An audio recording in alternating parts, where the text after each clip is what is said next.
সূরাতুল মুমিনুনের মধ্যে আল্লাহ তাআলা বলেন, قد أفلح المؤمنون الذين هم في صلاتهم خاشعون। যারা মুমিন তাদের মধ্যে যদি 7টা গুণ থাকে, তাহলে এই 7টা গুণ ওলা মুমিন যারাই হতে পারবে, আল্লাহ তাআলা বলেন তারা সফল কাম। 7টা গুণ যদি আমরা আমাদের জীবনে অর্জন করতে পারি, তাহলে আমরা সফলতা অর্জনকারী মুমিন হতে পারবো।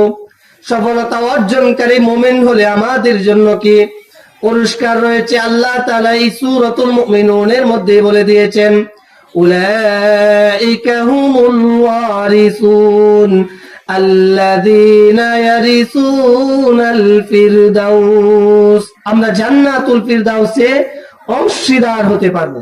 জান্নাতুল ফিরদাউসে আমরা প্রবেশ করতে পারবো যদি 7টা গুণ আমরা অর্জন করি। এই 7টা গুণের মধ্যে আমার আজকের আলোচ্য বিষয় একটি গুণ, আমানত সম্পর্কে। আল্লাহ তাআলা বলেন, ওয়াল্লাযীনা হুম লিআমানাতিহিম ওয়া আহদিহিম রাউন। সফলতা অর্জনকারী মুমিন তারাই যাদের মধ্যে আমানতের গুণ রয়েছে। আমানত এমন একটা বিষয়, আল্লাহ তাআলা কোরআনের অন্য জায়গায় বলেন, ইন্নাল্লাহা ইয়া'মুরুকুম আন তুআদ্দুল আমানাতি ইলা আহলিহা। নিশ্চয় আল্লাহ তাআলা তোমাদেরকে আদেশ করছেন আমানতকে তার প্রাপকের কাছে পৌঁছে দাও। যিনি তোমার কাছে আমানত রেখেছেন তার কাছে আমানতকে পৌঁছে দিতে আল্লাহ তাআলা আমাদেরকে আদেশ করেছেন। বিশ্বনবী সাল্লাল্লাহু আলাইহি ওয়াসাল্লাম হাদিসের মধ্যে বলেন, লা ঈমানা লিমান লা আমানাতা লাহু। যে ব্যক্তির মধ্যে আমানতদারিতা নাই তার ঈমানটা পরিপূর্ণ নয়। আমাদের ঈমানকে যদি আমরা পরিপূর্ণ করতে চাই, তাহলে আমানতের গুণটা আমাদের মধ্যে আনতে হবে। আমানত একটি গুরুত্বপূর্ণ গুণ। আমাদের প্রিয় নবী মুহাম্মদ আরবি সাল্লাল্লাহু আলাইহি ওয়াসাল্লাম ছিলেন সর্বগুণে গুণান্বিত একজন সর্বশ্রেষ্ঠ, সর্বকালের সর্বশ্রেষ্ঠ মহামানব। আমাদের নবীজির একটি অন্যতম গুণ ছিল আমানতদারিতা। মক্কার কাফের মুশরিকরা বিশ্বনবী সাল্লাল্লাহু আলাইহি ওয়াসাল্লামের বিরোধিতা করত। বিশ্বনবী সাল্লাল্লাহু আলাইহি ওয়াসাল্লাম যখন ধর্মের প্রচার করতেন, ইসলামের প্রচার করতেন, তখন তারা বিরোধিতা করত ঠিকই, কিন্তু নিজেদের জিনিস যখন, নিজেদের আমানতের জিনিস যখন আমানত রাখার, হেফাজতে রাখার চিন্তা ভাবনা করত, তখন তারা মক্কার আবু জাহেল, উতবা, শাইবার নিকট তাদের আমানতের জিনিসগুলো না রেখে আমাদের প্রিয় নবীর কাছে তাদের আমানতের বিষয়গুলো রেখে যেত। আমাদের নবীজিকে তারা ঘৃণা করত, নবীজির শত্রুতা পোষণ করত, কিন্তু আমানত রাখার সময় তাদের নেতা আবু জাহেলের কাছে রাখতো না, উতবা শাইবার কাছে রাখতো না, আমাদের নবীজির কাছে এসে তাদের আমানতটুকু রেখে যেত। তাদেরকে যখন জিজ্ঞাসা করা হতো, তোমরা তোমাদের নেতা আবু জাহেল, উতবা, শাইবার নিকট কেন আমানতের বিষয় রাখো না? কেন তোমাদের শত্রু, যাকে তোমরা শত্রু মনে করো, মুহাম্মদ আরবির কাছে তোমাদের আমানতের বিষয়গুলো রেখে যাও, টাকা পয়সা অর্থ সম্পদ রেখে যাও?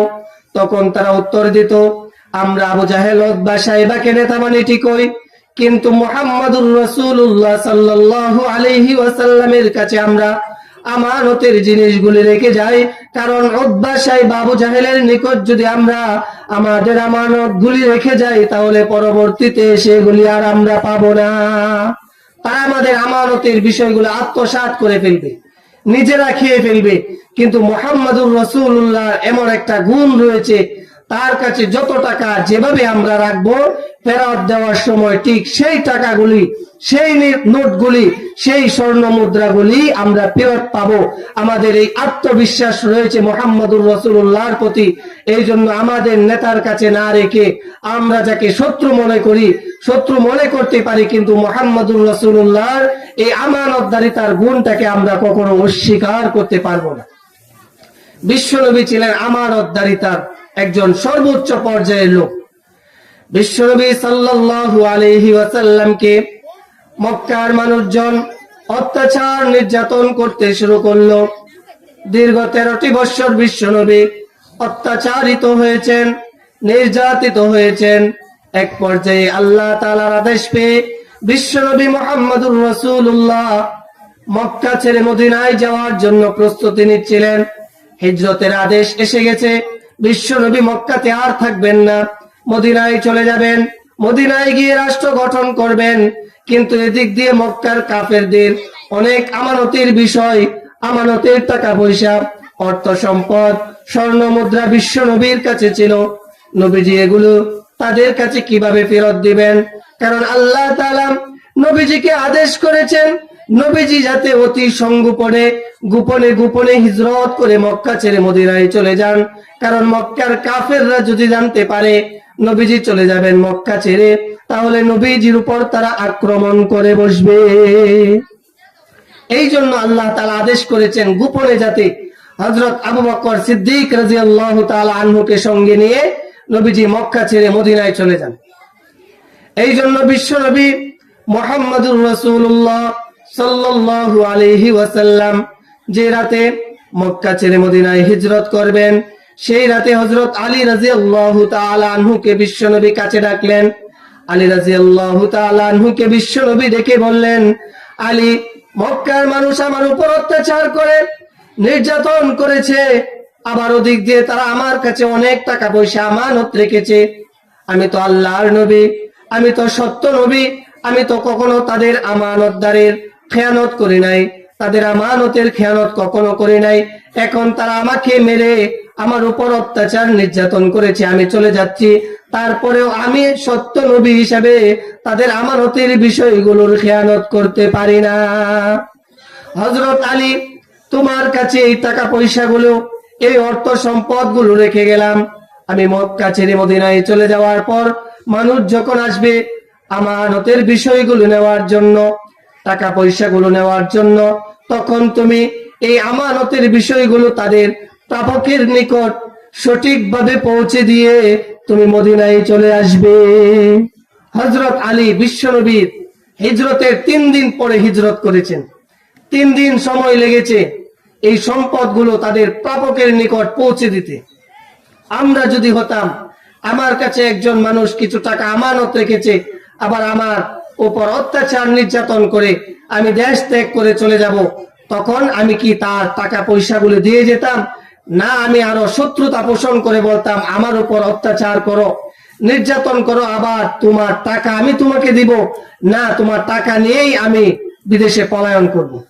এরকম হয়। কিন্তু বিশ্বনবী সাল্লাল্লাহু আলাইহি ওয়াসাল্লামের চরিত্র ছিল ভিন্ন। বিশ্বনবী সাল্লাল্লাহু আলাইহি ওয়াসাল্লাম বলেন, মুনাফিকের আলামত হচ্ছে 3টি, এর মধ্যে একটি অন্যতম আলামত হচ্ছে ইযা তুমিনা খানা, যখন মানুষের কাছে জন্য জিনিসপত্র আমানত রাখা হয়, সে যদি আমানতের খেয়ানত করে সঠিকভাবে প্রাপকের নিকট পৌঁছে না দেয়, তাহলে এই ব্যক্তির নামটা মুনাফিকের লিস্টে উঠে যাবে। এখন আমাদের বুঝতে হবে আমানত কি। আমরা তো মনে করি আমার কাছে একজনে কোনো জিনিস রেখেছে, টাকা পয়সা রেখেছে, এটাই মনে হয় শুধু আমানত। না, এটার নামেই শুধু আমানত নয়। আপনাকে যদি কোনো দায়িত্ব দেওয়া হয়, আপনি ইউপির মেম্বার হয়েছেন, ইউনিয়নের চেয়ারম্যান হয়েছেন, কোনো প্রতিষ্ঠানের কোনো কমিটিতে রয়েছেন, আপনাকে দায়িত্ব দেওয়া হয়েছে, আপনি যদি সঠিকভাবে সেই দায়িত্বগুলি পালন না করেন, আপনিও আমানতের খেয়ানত করেছেন।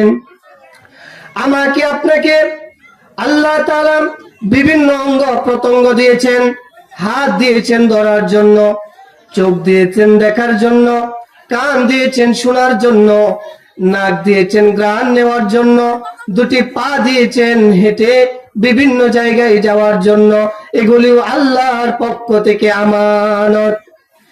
এই আল্লাহর পক্ষ থেকে দেওয়া পা দিয়ে যদি আমি খারাপ পথে হাঁটি, আল্লাহর কাছে জবাবদিহিতা করতে হবে। আল্লাহর পক্ষ থেকে দেওয়া নিয়ামত 2টি চোখ দিয়ে যদি আমি খারাপ জিনিস দেখি, আল্লাহর কাছে গিয়ে জবাবদিহিতা করতে হবে। এভাবে প্রতিটা অঙ্গ প্রত্যঙ্গ আমাদের বিরুদ্ধে আল্লাহর কাছে সাক্ষী দিবে।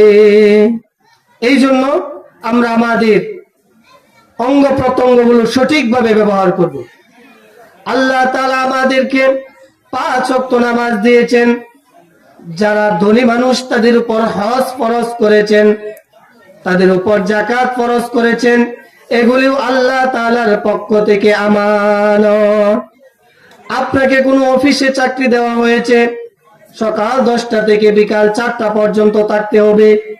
অফিস টাইমে আপনি অফিসে না গিয়ে বাইরে ঘোরাফেরা করেন, সকাল 11টার সময় অফিসে যান, সকালে 1 ঘন্টা সময় আপনি অফিসকে ফাঁকি দিচ্ছেন, বিকালে আবার আগে আগে বাড়িতে চলে যাচ্ছেন, অফিসকে ফাঁকি দিচ্ছেন। এই সময়টুকু অফিস আপনার কাছে আমানত রেখেছিল, আপনি আমানত ভঙ্গ করার কারণে আপনার ঈমান অপরিপূর্ণ হয়ে যাবে। আমানতকে রক্ষা করতে হবে। আমার কাছে, আপনার কাছে যখন কোনো জিনিস কেউ আমানত রাখে, সেই জিনিসটা ঠিক সেভাবেই পৌঁছে দিতে হবে। যেই নোটগুলি আমানত রাখবে, মাসআলা হচ্ছে ঠিক সেই নোটগুলি তাকে ফেরত দিতে হবে। তার অনুমতি ব্যতীত এই নোটগুলি আমি খরচ করতে পারবো না, যে এখন খরচ করে ফেরি, একটু পরে আবার রেখে দিব, সে যখন চাইবে দিয়ে দিব না। সে যেই নোটগুলি আমার কাছে আপনার কাছে রেখেছে, যেভাবে রেখেছে ঠিক সেভাবেই ফেরত দিতে হবে। আমার কাছে আপনার কাছে যদি কেউ কোনো জিনিস সে বিষয়ে বলে, কোনো বিষয়ে একটি কথা বলে, বলার পরে এই কথাটাও বলে দেয় যে আমি কিন্তু তোমার কাছে কথাটা বললাম, তুমি গিয়ে আবার অন্যের কাছে বলবে না, এই কথাটাও আমার কাছে আপনার কাছে আমানত। এই কথাটাও আমি আপনার অনুমতি ব্যতীত অন্য কারো কাছে বলতে পারবো না। যদি বলি তাহলে আমি আমানতের খেয়ানতকারী হয়ে যাব। হযরত ওমর রাদিয়াল্লাহু তাআলা আনহু অর্ধ জাহানের খলিফা ছিলেন। হযরত ওমর একদিন অফিস করছিলেন, সন্ধ্যার পরে অফিসের কাজ করছিলেন। এমন সময় একজন মানুষ আসছে ওমরের সাথে সাক্ষাৎ করার জন্য। হযরত ওমর জিজ্ঞাসা করলেন, তুমি কোন বিষয়ে আমার সাথে কথা বলবে? রাষ্ট্রীয় কোনো বিষয়ে কথা বলবে নাকি ব্যক্তিগত বিষয়ে কথা বলবে? হযরত ওমরকে ওই লোকটা বলল যে, ওমর, আমি রাষ্ট্রীয় কোনো কাজে আসি নাই, সরকারি কোনো কথা বলতে আসি নাই, আমি ব্যক্তিগত বিষয়ে আপনার সাথে সাক্ষাতের জন্য এসেছি, আপনার সাথে আমার কিছু পরামর্শ রয়েছে, এই বিষয়ে এসেছি। এই কথা শোনার সাথে সাথে হযরত ওমর যে লাইটটা জ্বলছিল, যে মোমবাতিটা জ্বলছিল, সেই মোমবাতিটা নিভিয়ে দিলেন। বললেন, তোমার সাথে আমি এখন ব্যক্তিগত কথা বলবো, সুতরাং এই রাষ্ট্রের সম্পদ আমি এখন অপচয় করব না। ব্যক্তিগত কথা, রাষ্ট্রের সম্পদ অপচয় করে বলা যাবে না। এই জন্য আমরা আমানতের খেয়ানত করব না। আমানতের খেয়ানত যদি করি, বিশ্বনবী বলেন, লা ঈমানা লিমান লা আমানাতা লাহু, যেই ব্যক্তির মধ্যে আমানতদারিতা নাই, সে পরিপূর্ণ ঈমানদার হতে পারে না। এই জন্য আমানতদারিতা, সামনে আসছে নির্বাচন, নির্বাচনের সময় ভোট দেওয়া, এটাও আমার কাছে আপনার কাছে একটা আমানত। ভোটটা আগের রাতে 100 টাকা 500 টাকা মিষ্টি খেয়ে, 1 প্যাকেট সিগারেট খেয়ে ভোটটা একজন অযোগ্য লোককে দিয়ে দিব, এটাও আমি আপনি আমানতের খেয়ানত করব। এই জন্য যোগ্য ব্যক্তিকে ভোট দিতে হবে, ইসলামের পক্ষে ভোট দিতে হবে। যে কথাগুলি বললাম আমানতের বিষয়ে, এই আমানতদারিতা সব সময় আমরা রক্ষা করব, তাহলে আমাদের ঈমান পরিপূর্ণ হবে, আমরা পরিপূর্ণ সফলতা অর্জনকারী মুমিন হতে পারবো। সফলতা অর্জনকারী মুমিন হলে আল্লাহর তৈরি সর্বশ্রেষ্ঠ জান্নাত, জান্নাতুল ফিরদাউসে আমরা অংশ নিতে পারবো, প্রবেশ করতে পারবো। আল্লাহ তাআলা আমাদেরকে সেই তৌফিক দান করুন, প্রত্যেকেই যাতে আমানতদারিতার গুণটা আমাদের মধ্যে অর্জন করতে পারি, আল্লাহ তাআলা সেই তৌফিক দান করুন। ওয়া আখিরু দাওয়ানা আনিল হামদুলিল্লাহি রাব্বিল আলামিন। আসসালামু আলাইকুম ওয়া রাহমাতুল্লাহি ওয়া বারাকাতুহু।